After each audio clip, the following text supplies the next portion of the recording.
தஞ்சாவூர் மண்ணு எடுத்து தாமிரபரணி தண்ணிய விட்டு சேர்த்து சேர்த்து செஞ்சது இந்த பொம்மை. இது பொம்மை இல்ல உண்மை. எத்தனையோ பொம்மை செஞ்ச கண்ணம்மா,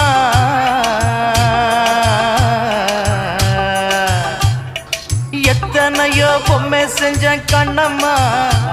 அடி அத்தனையும் ஒன்ன போல மின்னுமா, பதில் சொல்லம்மா.